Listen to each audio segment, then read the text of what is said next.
My name's Mike and I'm going to go through some of the rules of powers.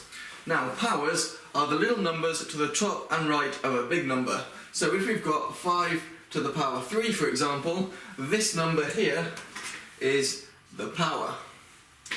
And all it means is it's not 5 times 3, but it means it's 5 times 5 times 5. And the 3 represents the number of 5s we've got here.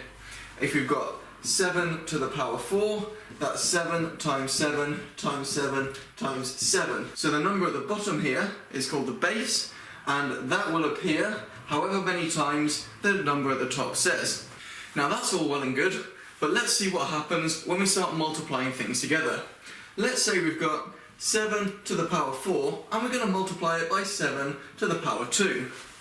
Well, this is going to become 7 to the power 4 is 7 times 7 times 7 times 7, and we're going to multiply that by 7 to the power 2, 7 times 7. So this, you can see, with the multiplying all the way through, just gives us 7 to the power 6.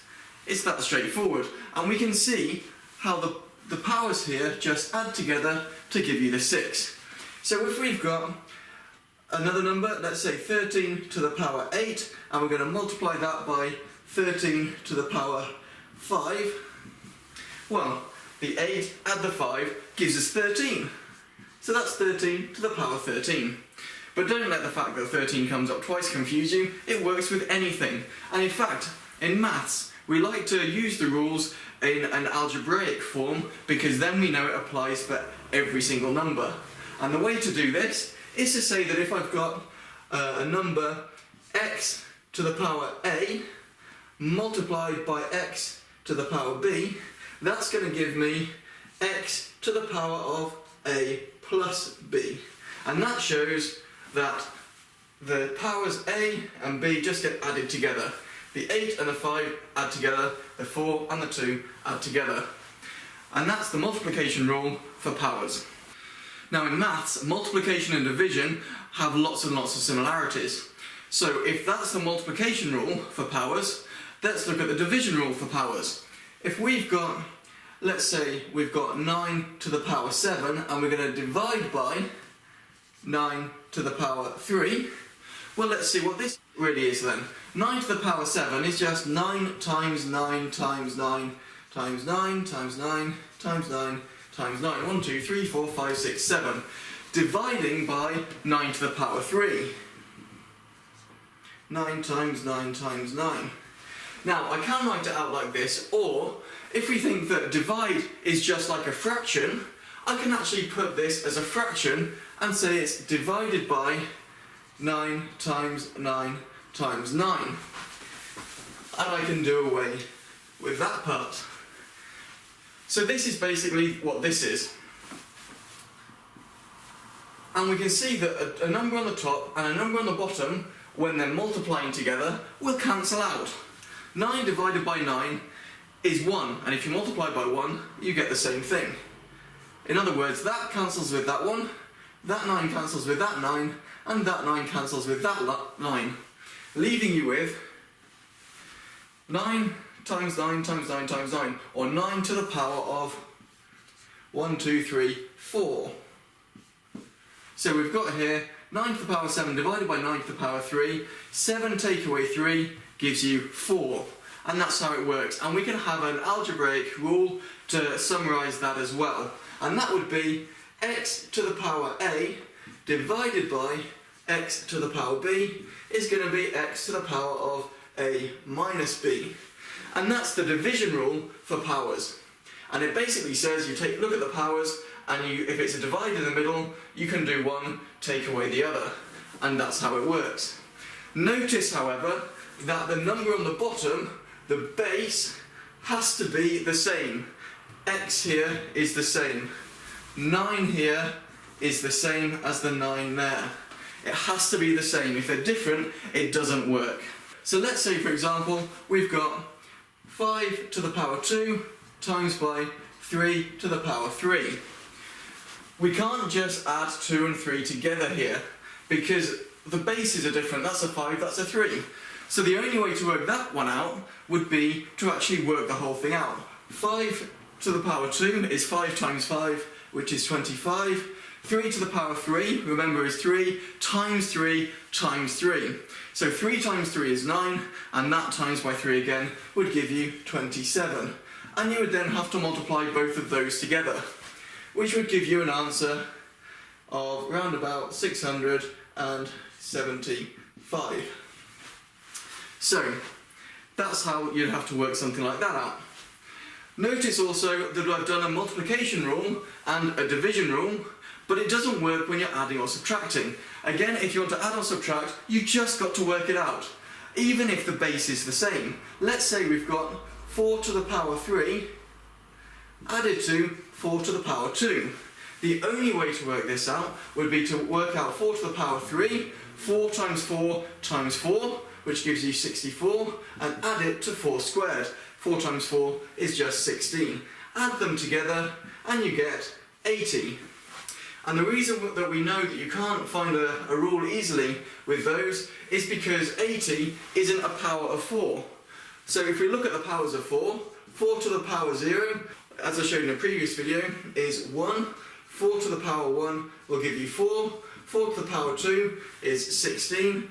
4 to the power 3 is 64.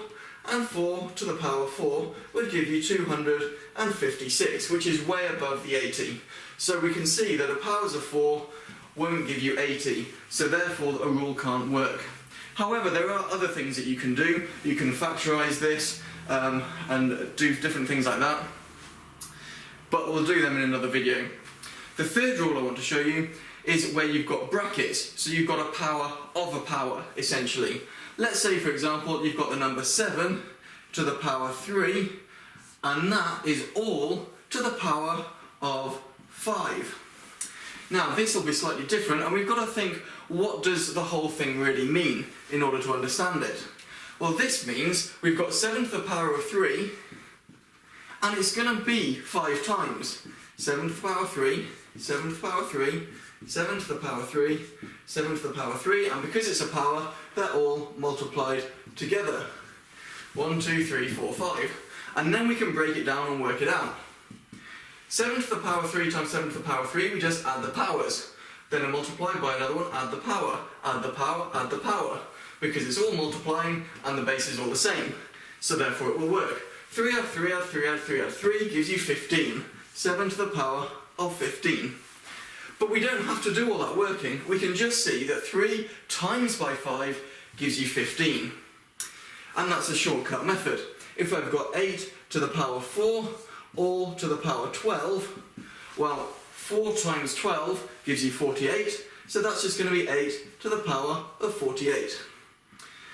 And that's a shortcut method. And again, we can show this in an algebraic way. And that would be that if I've got x to the power a, all to the power b, that will just give you x to the power of a times b. And with algebra, when you've got two letters multiplied together, you don't need to write the multiply sign. So that's the third rule there. One other thing, you do have to pay close attention to the powers, especially if they've got a negative sign in front of them. For example, if I've got 21 to the power 4, and that is all to the power of minus 3, I need to think, it's 4 times minus 3, and 4 times minus 3 gives you minus 12. 21 to the power of minus 12. And the same with the multiplying and division rules as well. If I've got 7 to the power 13, and I'm going to multiply that by 7 to the power of minus 2, for example, then I need to think, the multiply tells me I'm adding the powers. 13 added to minus 2 is simply 13 minus 2, which gives me 7 to the power of 13 minus 2 is 11. And I can only do that because of this minus here. The multiply tells me that I've still got to add 13 and minus 2. And also, let's just do a division one to make it complete. Let's say we've got 11 to the power 14. In fact, let's make it minus 14. And we're going to divide that by 11 to the power of minus 12. So we know the answer is going to have an 11. And then to work out the power, we've got minus 14 minus minus 12. Well, the minus from here and that minus become a positive, so we've got 14 added to 12. 14 added to 12 is just minus 2. As long as you pay attention to that, you shouldn't have any problems. Here are 20 questions to have a go at. They start easy, they get quite difficult. For each one, just write it as a single power. Pay attention to the rules, you'll find it's fairly straightforward. And again, I've used red for the question numbers and the blue is the actual question. I've also thrown some algebra in there. So for example, question 15 is using the letter Q, not the number 9. Give it a go, see how you do, and the answers will be on my next video.